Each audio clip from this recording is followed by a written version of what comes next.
It took 7 years total of anxiety and chronic pain to be healthy and feel well again. If I learn how to hold space for myself and I learn how to be there for me, no one else can process the emotion for me. I have to do it. Welcome to The Story Behind the Symptoms, a podcast from Symptomatic.me. Your host is David Clark, MD, a board-certified gastroenterologist who successfully diagnosed and treated over 7,000 patients with neuroplastic pain or illness. Each episode, we dive into our guests' life experiences to uncover the deeper causes of their symptoms. By listening to their story, you will gain insights that advance your own journey towards knowledge that becomes healing. Hello, and welcome to the Story Behind the Symptoms podcast. I am your host, Dr. David Clark, president of the Association for the Treatment of Neuroplastic Symptoms. And what we do in this podcast is we talk to people who have struggled with neuroplastic symptoms and find out where those symptoms came from and what can be done to overcome them. My guest today is Alex Ross, who has a wonderful story to share with us. I will let Alex introduce herself. Thank you so much for having me, Dr. Clark. My name is Alex Ross. I am a former chronic daily migraine sufferer, and I since overcame chronic pain and became a physician assistant, and I now have a health consulting practice where I help folks overcome chronic pain just like I did. And I have had the good fortune to teach the physician assistant school here in Portland, Oregon since the late 1990s. They Amazing. were quite advanced in their embracing this information, and their students have benefited from that now for almost 30 years. That's incredible. I love those people out there. They did such a great job incorporating this into their program for their students. Well, let's start at the beginning with you and when and where your symptoms began and about how old you were and what the journey was like for you through the course of your illness. Yeah, absolutely. So I know that we're here to talk about chronic pain, but it wouldn't be true to the mind-body system if I didn't talk about sort of all the other symptoms that I dealt with along the course of my chronic pain. So for me, I would really say that it started with a generalized anxiety disorder and terrible panic attacks when I was around age 21. That was basically overnight after starting a job that was a terrible fit for me. And it led me to a few years of going on a mental health healing journey that I did not feel like I received much benefit after doing the traditional routes of going to the Western doctor's office and going to even my mental health practitioners. Everyone was supportive, but I personally did not receive a huge benefit or a leap in my anxiousness being dampened until I really went on a self-healing journey. And what that means for me as a former researcher, I took my own healing approach to anxiety on my own. And I read countless numbers of books and essentially learned how to perform cognitive behavioral therapy on myself, which I don't recommend, but that was just my journey. And I was able to turn my anxiety down from like an 8 out of 10 to maybe like a 4 out of 10. So it was much more manageable, but still very much present. Interestingly, which I think a lot of other chronic pain sufferers can relate to, the moment I had made my anxiety better, another issue popped up for me basically overnight, which was chronic daily migraine. And I felt like I was playing whack-a-mole. After anxiety went away, then this new mole popped up. And I think a lot of people have that similar story, and maybe for pain in different regions of the body. For me, it manifested from anxiety to pain.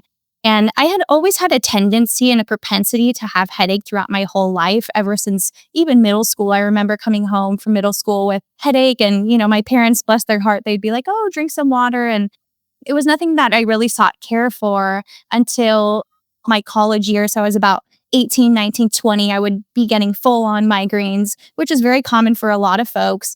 But they would come maybe once a month. And it wasn't until I was about 25 or 26, after I had cleared my anxiety whack-a-mole, that my migraines became much more severe and frequent. And I would go from having a migraine that maybe had a 2 to 3 day lag process to heal to having a migraine that just never went away. And it took me about a year to look back in hindsight and say, I've had a migraine every single day this year. And I was about 25 years old at that time. And I was in my prime, otherwise perfectly healthy. And just like most folks do, I sought care from all the typical ways. I was also working at one of the most prestigious academic research institutions at the time. So I had access to the best care in the world, and still no one could help me with my migraines. And so again, I sort of took my own researcher approach and I thought, well, there's no way I can live like this for the rest of my life. Like, I'm not taking no for an answer. And I went on my own pursuit to uncover what was quote unquote wrong. But being someone who was a former biochemist and very into like molecules and small things, I was looking in all the places of lab tests and genetic testing or allergy testing. And I did functional medicine, I did acupuncture, I did everything you could think of. You had the same biomedical orientation that I was trained to have. Yes, exactly. And it was to no avail. I mean, I had great, compassionate people helping me, but I was not getting better. And it wasn't until truly a stroke of luck, Dr. Clark, that I stumbled upon a book called Letting Go by Dr. David Hawkins. And he taught something that I now refer to as emotional processing. And I was not looking for help with my migraines. This was more of just me being interested in the psyche. And I was reading his book as an armchair person interested in mental health. And in his book, I learned like a systematic way for a very intellectualizing person how to process and release emotion from my system. And it was then that my migraine severity went down significantly.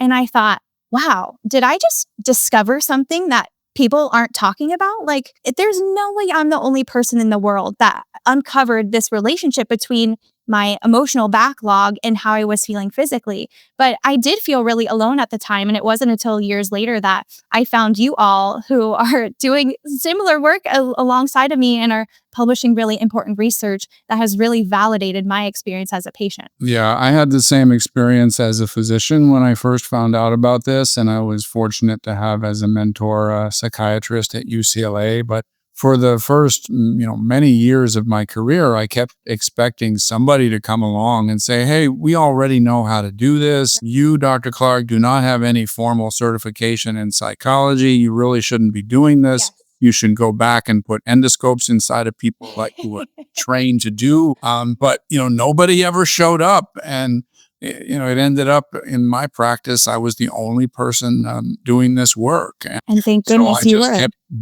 getting better and better at it, and very rewarding results that people improved. Ironically, one of my early patients was cared for at the same institution where you sought care. And she was hospitalized there 60 times in years with no diagnosis. And it was when I cured that patient that I really decided I must be onto something. Yes, I completely resonate. All right. So tell me about the particular emotions that you found in Dr. Hawkins' book that seemed to really make a difference for you. Totally. That's a really good question. I think it was both I'm going to steal someone else in our community's analogy, where I've heard other people refer to it as being emotionally constipated. And I know that sounds, you're a GI doc. You're not worried about talking about. My very first patient was averaging one bowel movement per month. Oh, wow.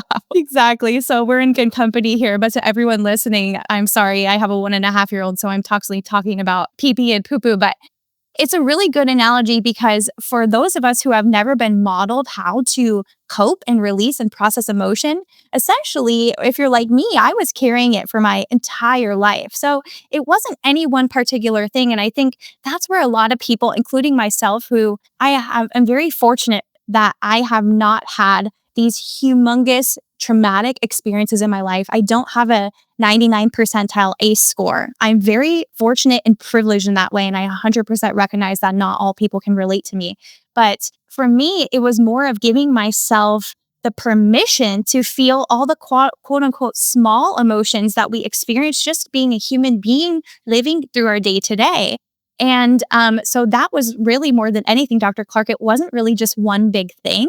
It was just a slow drip of all of the past of just being a human being on this earth. But I will say a huge thing that stood out for me as my emotional processing work continued to develop and grow was my self-awareness around my perfectionism and my self-criticism, which I know a lot of us chronic pain sufferers can relate to. And folks like you and Dr. Sarno have talked about these really common personality types that we have. And I am the poster child for the type T personality. Yep. And that was actually Dr. Schechter's phrase. He writes about this a lot as well. And I Yes. think it's something that everyone who has worked in this field for a while has observed. Yeah. That personality traits that are stressful for people are one of the three major long-term outcomes of going through adversity when a person was a child. We can talk about the other outcomes a little later, but this took me several years to recognize as a practitioner that it doesn't have to be the very obvious large T traumas, some Yes. people call them, of abuse or violence in the Yes. home or severe substance abuse by one or both of the parents. It can be much more subtle forms of adversity or pressure that are applied to a child, that sometimes it can be a result of everybody in the household trying to do what they think is best and Exactly. having unintended consequences that people just don't recognize at the time. Completely. Yeah. So I usually get into a discussion about this and to the extent that you're willing to share, if you can recall how that might have come about in your case, how it might have been that emotions were locked up and unexpressed until you were in your mid-20s. Yeah, that's a good question. I think for me, I am a very individual self-starter type of person naturally. And so it often felt in my family, which was filled of love and care. I was an older sister and I had a younger brother. And my brother and I, he's a wonderful man. But as children, we were very different children. He was a type of child that required a lot of love and care from mom. And I was already just a self-starter. So I think that probably led to me myself just saying, well, I'll just take care of myself. I'm just going to be the good girl in the corner over here. He needs more care than me. I'm going to be okay. And it's not really that anyone put that on me, but that was just, children were so wise and malleable. That was my interpretation of how I could help in the household when my brother was having a bad day. I could just be the good girl and the easy kid and the smart kid and get straight A's and always do my homework and just fit inside my little box and don't cause any extra trouble on the family system. And again, no one asked me to do that. That was just how I naturally filled that role. And it wasn't really until my chronic pain came to a head that I ever even really knew that about myself. And it's really interesting now being a mother and having a young daughter who mirrors me very well. And she is showing me, wow, not only did I carry these propensities on myself, but I was probably born with them, much like my little daughter. I swear she was born a perfectionist. And I'm like, I promise I'm not trying to make you like this. But sometimes we have these innate personality qualities. And as we get older, we have the ability to decide when they are serving us and when they are not. And regarding my emotions and lack of processing, being perfect and having only happy feelings all the time was absolutely not serving me. But there was no way I was going to come to that conclusion unless I had gone through miserable pain, because I was so detached from that idea at all. Yeah, it takes something very powerful to produce the level of symptoms that we see in people with neuroplastic conditions. Yeah. To reach a point of perfectionism or extreme self-criticism, you have to be in a state where nothing you do is ever quite good enough. If you are perpetually failing to reach that impossible standard, it's not a big surprise that anxiety would be a result of that. Right. Maybe you can share a little bit about that job that seemed to trigger the anxiety and absolutely. what it was about that job that might have been triggering. Yeah. And I'll just also add, I'm happy to speak about the job and I will go into more detail, but I just want to add on your thought in terms of having that extreme perfectionism. And I think people often don't realize that we can be the ones who are putting that extreme perfectionism on ourselves. A lot of times in people, it's given to us by society. And of course, our childhood shapes it. But it's really this inner dialogue and this inner critic that is driving this high sense of perfectionism that I had, that a lot of my clients have. And when we acknowledge, well, I'm the one doing this. It's not a blame. It's more of taking responsibility and taking ownership in the way that you're like, well, if I'm the one who's causing the problem, I can also fix it. And so I like to empower people saying, even if you can't point to a specific person who's forcing you to be perfect or putting you in this box, you can recognize the patterns within you. And because of all of what we know about neuroplasticity and brain science, we can alter those patterns through some hard work. But we can absolutely change our inner narrative and let some of that inner perfectionism go. But regarding my initial onslaught of anxiety, it was a job that on paper was a perfect dream fit for me. At the time, I was working in a very niche field. I was an RNA biochemist before anyone knew what RNA was, way before COVID. And I had just qualified for this perfect job at this prestigious school. And I was ready to kind of fly the coop and move to a new city. I moved away from my boyfriend, who's now my husband. And I just thought, being my very individualistic person, very independent, I thought, see you later, life. I'm going to go start my new life over here. I have my dream job in a new city and I'll figure it out. And I got to the job, and I kid you not, Dr. Clark, within the first 30 seconds, I sat at my desk and I just knew intuitively I made the wrong decision. And it wasn't any one thing. It was a mixture of the environment and the type of people that were working there. I'm a very extroverted person, and people probably think of, scientists, they're more just doing their own thing and staying their own lane. But my experience had been very different. My last lab that I had worked in, everyone was really social. We had a fun time. We got work done and we did great science, but we were having fun. And that was really important for me in my soul, to be able to work hard and have a good time while I was doing it. And when I got into the environment, I could just feel the tension in the room was so palpable of my coworkers.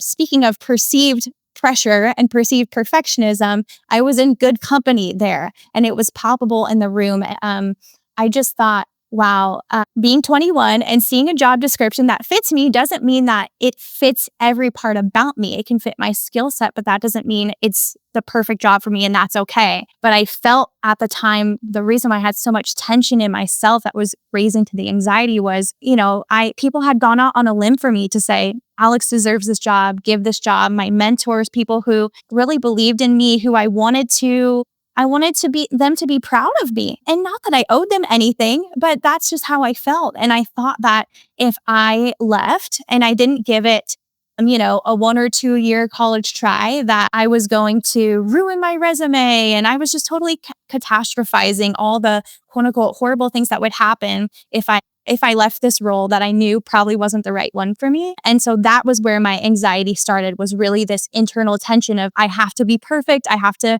prove these people right. I have to show them I'm worthy and I'm the good girl. But in my heart, that is not how I felt. So yeah, it took an existing stressful personality trait and cranked it up Exactly. off the charts. Yeah. So how long did you actually manage to stick it out? 3 months. And then I got a wonderful new role that was much more suited to all the different sides of my brain. It let me work with patients so I could be social. Part of it was in the lab so I could be my little nerdy science self.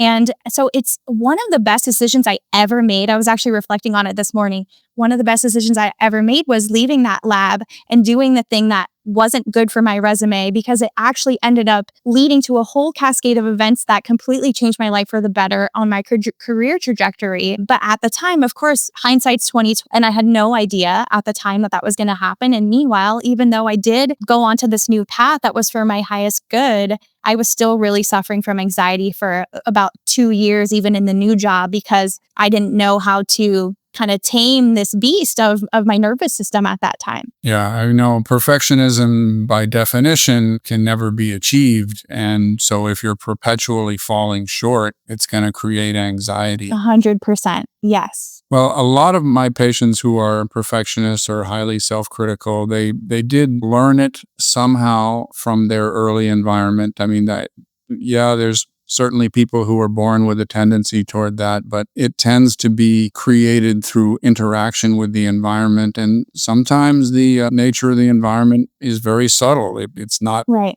always very obvious why the pressure is being applied or where it's coming from. So I'm curious, in looking at this in a slightly different way, are there aspects of how you were raised that you are going to avoid when it comes to your daughter? Oh, that's such a good question. And mom, if you're listening, I love you so much. Yeah, of course, that's the thing. Everybody's going to have a yes answer to that. Every single human being on the planet is going to have a yes answer to that. Exactly. And that is part of the importance of being a parent, is saying, how can I learn from my experience and try to improve on a few things? Otherwise, we wouldn't be doing our due diligence as human beings trying to improve our species. And I think we have a long way to go as humans. But yeah, I think when I look back, I was rewarded a lot when I did well in school. And I already had a natural propensity to do well in school, and I liked school. Like, it was already fun for me. And so when other things in my life maybe felt out of control, especially being a young girl and doing social circles, and I grew up in a place that was very superficial, and people cared a lot about your looks and what brands you were wearing. And I had no control over that as, a 8, 9, 10, 11, 12-year-old girl. But what I do have control over is how hard I work and how successful I can be in the classroom. Or at least that was my perception. I understand that we are all born with innate differences, and the school system is not suitable for all of us. But for me, it just was. I was lucky in that sense. I still worked really hard, but I enjoyed school. And so I think the combination of feeling like I didn't naturally have the size 0 of my community, and I wasn't wearing all these same designer brands as everyone else was at a young age, which is kind of ridiculous. But I was the smartest kid in my class for many years, and then I would be rewarded by that at home. So it really became my identity because it made me feel better about myself. At least I had something noteworthy about myself that made me special. And so that probably was something that stuck with me. Yeah, and it's if you're getting that pressure from being made to feel like you're not measuring up in some other areas of your life, that just can crank up the intensity of the pressure to perform well in the areas. Absolutely. You're like compensating, which is only natural. Okay. So coming back to the emotions, are there particular emotions that you found you were able to express that made the biggest difference for you? Yeah, I think a big one for me, and it's so interesting talking to specifically other migraine sufferers that I've heard repeated, was frustration. And it could be something so small, like frustrated because there's traffic, or it could be something big, like I'm frustrated that I want to live with my boyfriend and have the job that I want, and I have to be in this place that I don't want to be, and I couldn't have all the slices of the pie. I had to choose some pieces of the pie. And so frustration, even I think people undermine it when you're going in the grocery store and someone's being rude in front of you and it frustrates you. Every time you get a micro frustration, if you don't express it, it's just going to stay with you. And for some reason, and probably coming back to the good girl narrative, right? Good girls, we don't get frustrated. We don't get angry. We're polite. We're easy to be around. We're easygoing. And so I think I had my own internal narrative around frustration, or really its cousin of anger, and never really allowing myself to feel angry or frustrated. And so that is something that I have worked on a lot. And sometimes it's frustration with myself that I have to let go of, or that let go is not a language that I like to use, that I have to move through. I have to let myself experience it instead of saying, you shouldn't feel that way. Well, I do feel this way, and that is how I feel. So let it just be. And once I do that, and I use all my emotional processing tools that are very somatic in nature that I'm sure we can talk about at another time, it really helps me move through an emotion rather than shoving it down and saying, oh, you should just forget about it. Yeah, that's so important. So many of my patients are, and I've used this analogy many times, they resemble dormant volcanoes on the outside. Yeah. And yet they have boiling magma of emotion on the inside, which can be anger, fear, shame, grief, guilt, that they're not consciously in touch with. They're not aware of it. And they've been keeping it inside for so long. Occasionally it'll burst out. Sometimes patients will tell me stories about how a powerful negative emotion has burst forth over seemingly no trigger at all. Right. or very minor trigger. I don't know if you ever experienced. Yes, absolutely. And I think the volcano analogy is good for this because when we're carrying all these micro T's, little T's all day throughout our whole lives that are accumulating, it's like the straw that breaks the camel's back. Maybe the person who cuts you off in the car causes you to really, it's just that tipping point that makes your nervous system completely dysregulate. And you're like, it wasn't the person themselves. They were just, the 100th thing that happened to me this week that caused the volcano to erupt. And it's not, I don't mean to say that the volcano shouldn't erupt. We're not here to live these lives where we have to be regulated all the time and we have hard emotions and we just immediately deal with them. No, that's not what being a human is. Sometimes being a human is really hard, but it's about allowing the volcano to erupt or maybe even seeking it out so that it doesn't have to erupt with, an eruption that's going to ruin the whole town. It's just a little trickle here and there. And that is something that has helped me is showing up to a regular practice of saying, what's here? What's underneath? What am I not showing myself as a way to keep a giant eruption from coming, which for a lot of us tends to be a chronic pain eruption, right? Yeah, if you're having emotions, the emotions always have a physical component to them, whether it's fear or shame or anger. There's always something going on in the body. If you feel tense, you may feel a knot in your stomach or butterflies. Exactly. If you're embarrassed, your face may flush red. So there's always a physical component. But if you are having the emotion and its physical component, but not the conscious awareness of the emotion, then all you have is the physical part. Right. And you start to think, okay, what's wrong with my body? You start becoming fearful about what might be going on. The fear, cranks things up even more. And so you get more physical symptoms.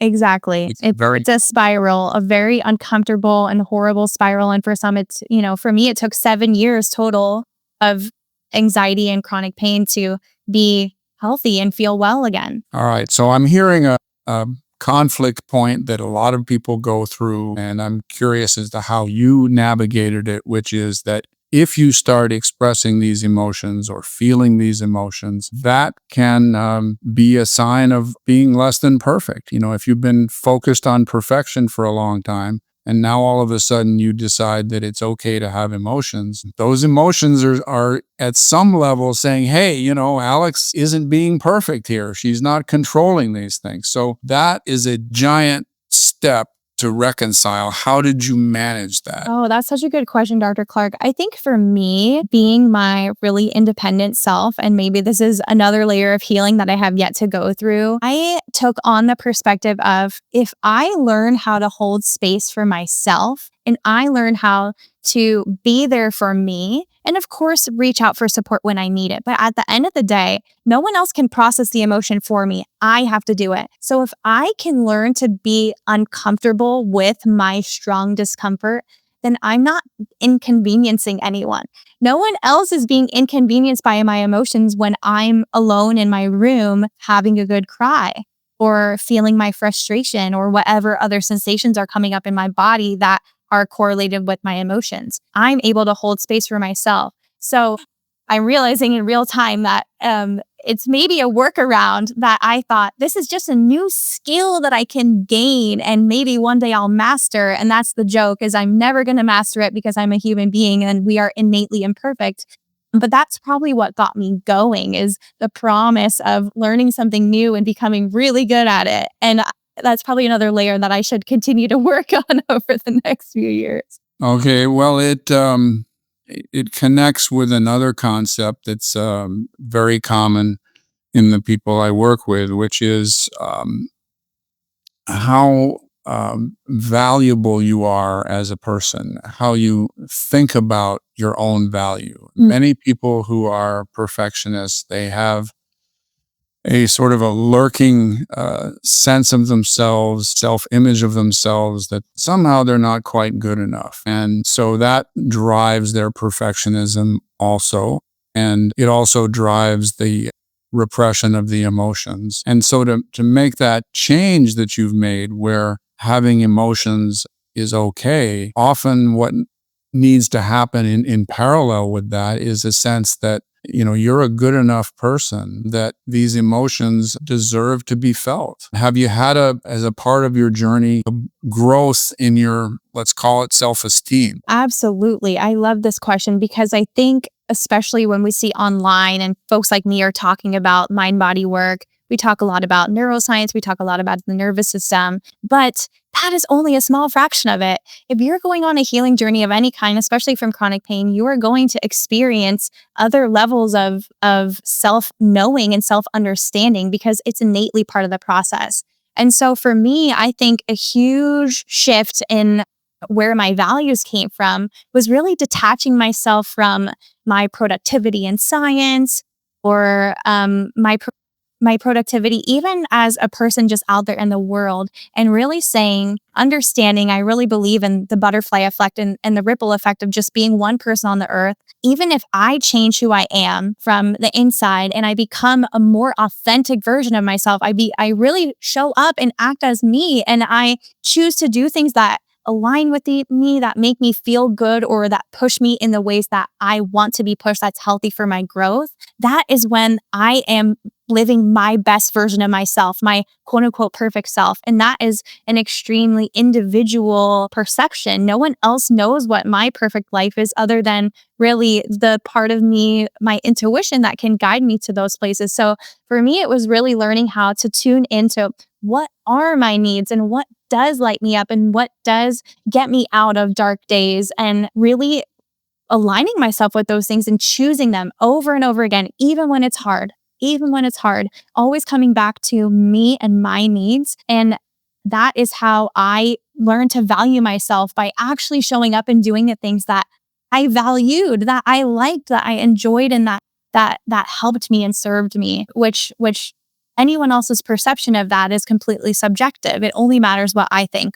And so it took me years to get there, but I think it's a huge part of the healing journey for a lot of folk. Yeah, absolutely. You have to decide that your needs matter, essentially. And this has been a part of the journey for a lot of my patients in parallel with healing their bodies, is that they are able to take more time for themselves.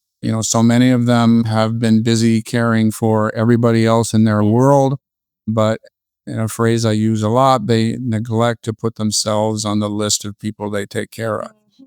And I'm understanding from what you're saying that part of your journey has been to take more time for your own joy. Yeah, and to even find out what that is, to even just explore and experiment with the small things that bring me joy. And if they're small for other people, it doesn't matter. They're my things.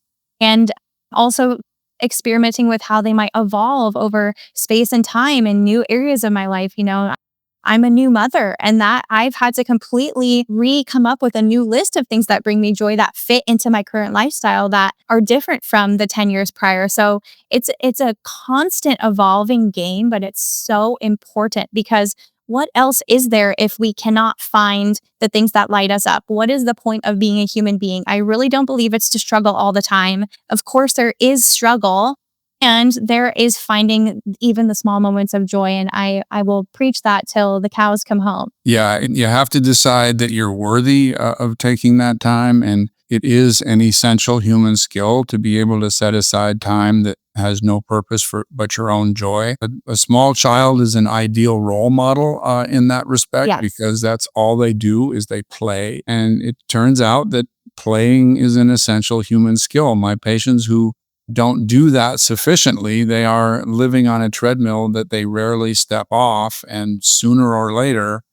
their body protests. Absolutely. So I love, my favorite part of my job now is that I get to give people permission, because sometimes that's just what they need. People just need permission to say, what do you want? What do you like? Can you do something fun for 3 minutes today?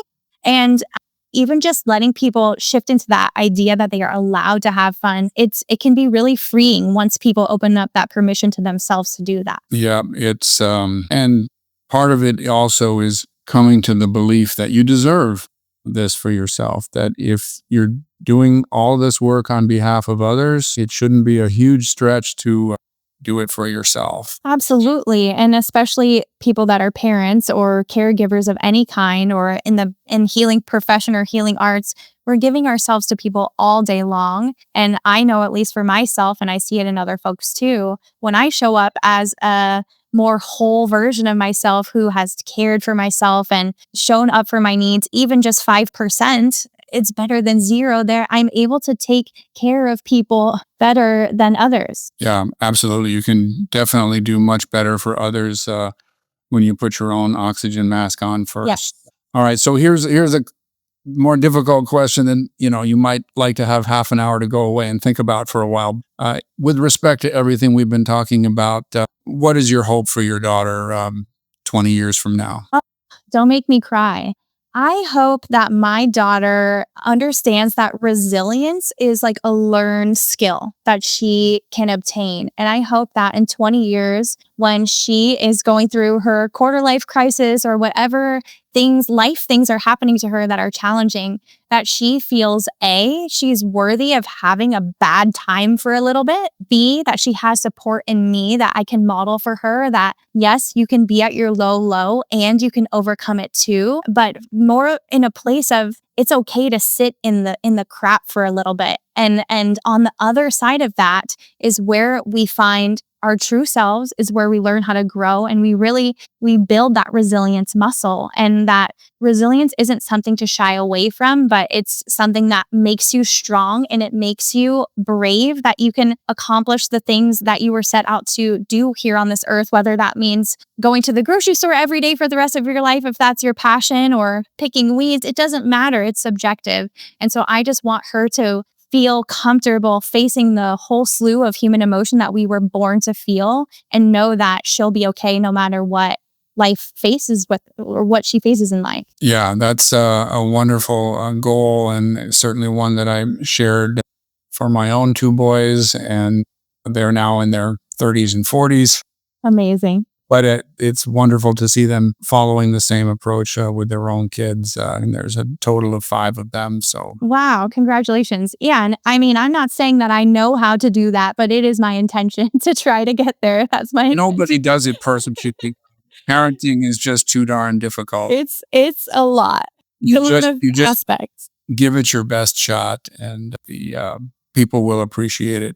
Absolutely. Yeah. So has the whack-a-mole finally stopped for you, or are you still occasionally having symptoms? I definitely still occasionally have symptoms. I would say a more recent one that I felt that was a new one for me was about 2 years ago when I graduated from PA school and I started my first full-time clinic position. And I was experiencing a lot of dizziness at that time. And I knew exactly where it was coming from. I was putting so much pressure on myself to know everything and get every diagnosis right on the first time, be like the go-to person that people come to in the clinic. I was putting so much perfectionistic pressure on myself. No one was asking me to do this. I was putting it on me. And so the dizziness was something that every time it would come up and I would have, 20 seconds in between patients, I could maybe try to center myself and just acknowledge it. It's like a little friend and say, okay, friend, I hear you. I know I'm being really hard on myself here. I'm going to go home and release this emotion later and do emotional processing. But in the middle of the day, at least be conscious that it's with me. And even just the consciousness and the calling it out gives it a little space between me and that part of myself, that perfectionistic part of myself. It's like a little bird chilling with me on my shoulder. It doesn't have to be my whole identity. So I would say after about 3 months of having maybe like every other day dizziness, and it wasn't all day, it would come and go throughout my work day. And of course, when I was home and I was rested and relaxed and my nervous system kind of came back down to a steady state, I was able to feel better and not have dizziness. It was extremely clear for me that it was one of my whack-a-mole mind-body symptoms. And so I never really worried about it. It was more of a signal for me of what was going on internally. And that's kind of how I use my physical symptoms, is they're a reminder to take care of myself. Yeah, they are a form of communication. And when you reach a place in your recovery journey and healing journey that you can see the symptoms as a form of communication rather than something to be afraid of or frustrated with, that it's just your mind trying to tell you something, That makes such a huge difference in Yes. your ability to intervene. It does, because it takes the anxiety away. It's like I can have the symptom and let it be frustrating that it's there because it's annoying and it makes me feel a little nauseous, but not spiral and say, what is this? What is this? And oh my gosh, is my brain broken? And do I have cancer? And all these really, really horrible thoughts that we often go down these rabbit holes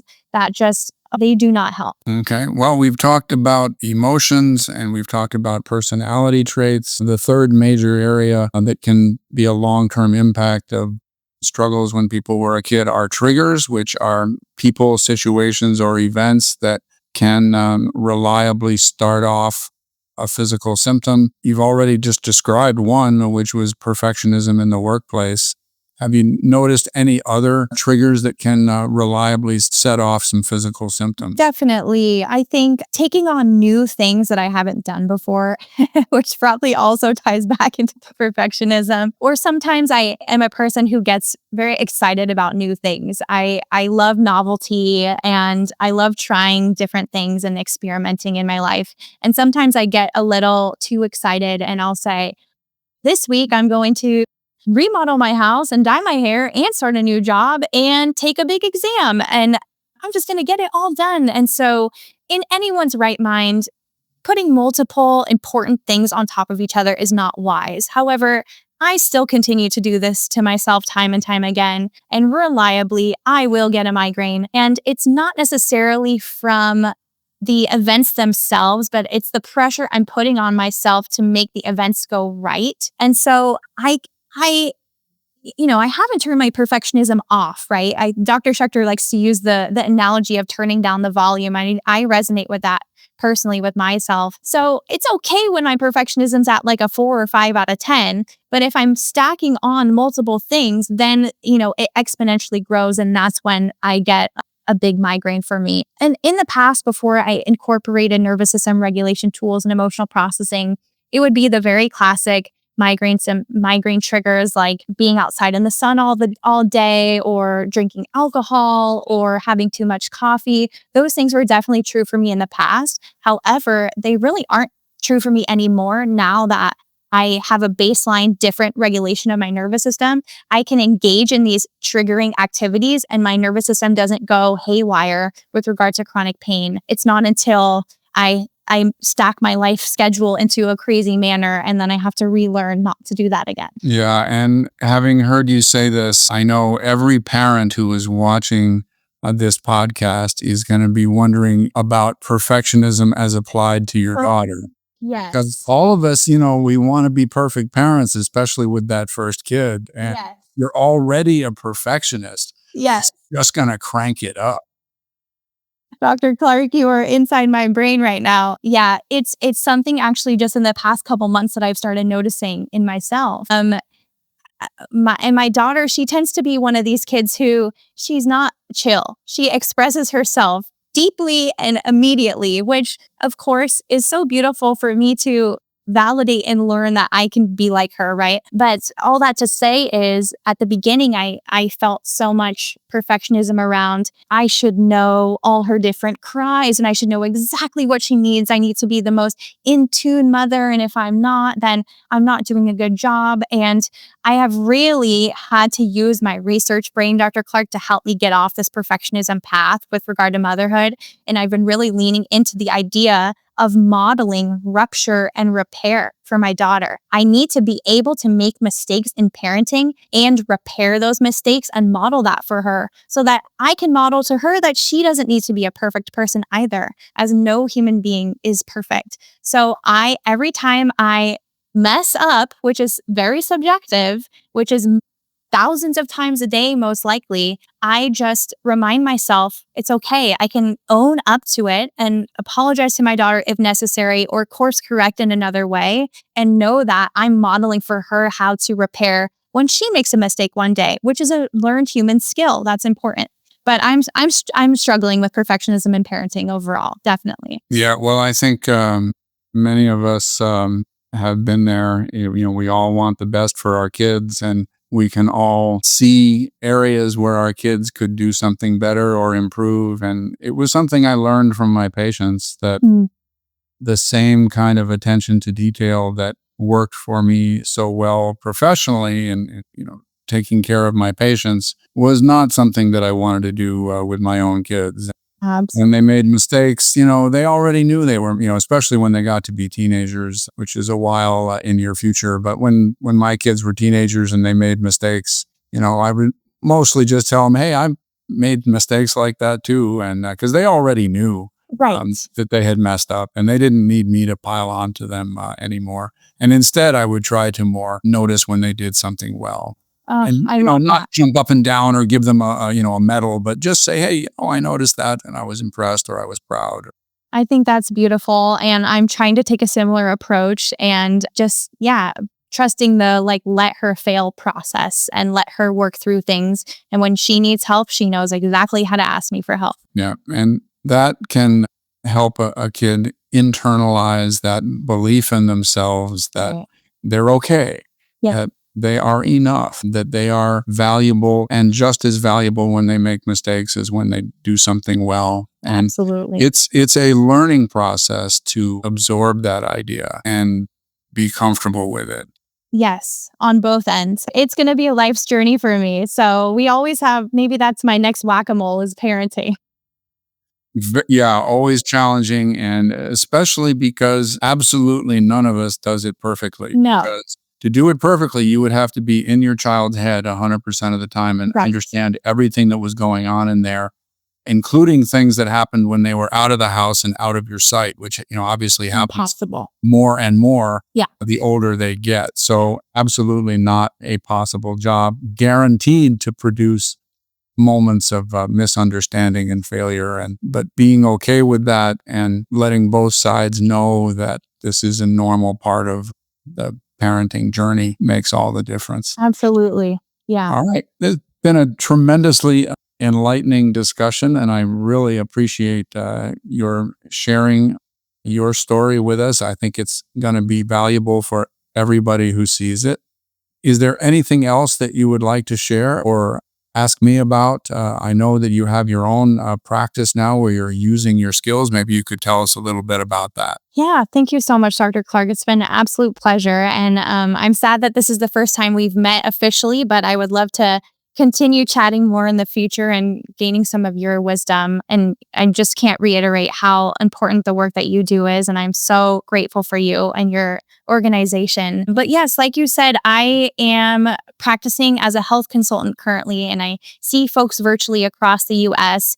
And I specifically work on chronic pain with folks. And we use mind-body techniques, specifically the two that have been most transformative for me, which is emotional processing and self-compassion. Those are the two that not only have changed my own life, but I continue to see my clients really, really improving from. And I work with folks over a 3-month period because we all know this work doesn't take one day or one night. It's a constant gentle reminder of the self to shift in small but meaningful ways. And you can find me on my website, which is bloomhealthconsulting.com. I love helping folks who have symptoms or diagnoses that I refer to as the fringe diagnoses, people that have seen everyone for help and they're just not getting answers, or maybe even not even a diagnosis. Folks who are willing and open to go on a self-healing journey and look at their nervous system and learn the language of their body, really. I love working with them. So chronic pain is a huge part of folks that I help. But as we know, and as we talked about my own symptoms, pain was just one of my symptoms, my mind-body symptoms. So I love to just bring that to the forefront. And I'm very passionate about getting this message out and hopefully getting more colleagues on board, more of my primary care colleagues, more of our pain colleagues, and advancing this new pain science paradigm shift within the medical field. So if you're a medical provider listening, please take it to heart and we can all make a change in our practice. And it really starts with you. Yeah, it's 40% of people who present themselves to a primary care physician. And it's so transformative for a medical practice to take this group of patients that in the past would make people beat their heads against the wall with frustration, and you turn them into personally and professionally rewarding individuals to work with because you see them improve sometimes from very severe levels of illness. So many of my patients have been in the hospital or had symptoms for decades. And even people at that level, the situation can be turned around. And Absolutely. And it's a win, win, win, win, win for everyone involved. As providers, we want to help our patients. That's why we went into patient care. And so this is a huge tool in our provider toolkit that I can't understate it enough. Okay. Thank you so much. I'm so glad you mentioned self-compassion because that's so close to the core of all of this. So I would just want to emphasize that.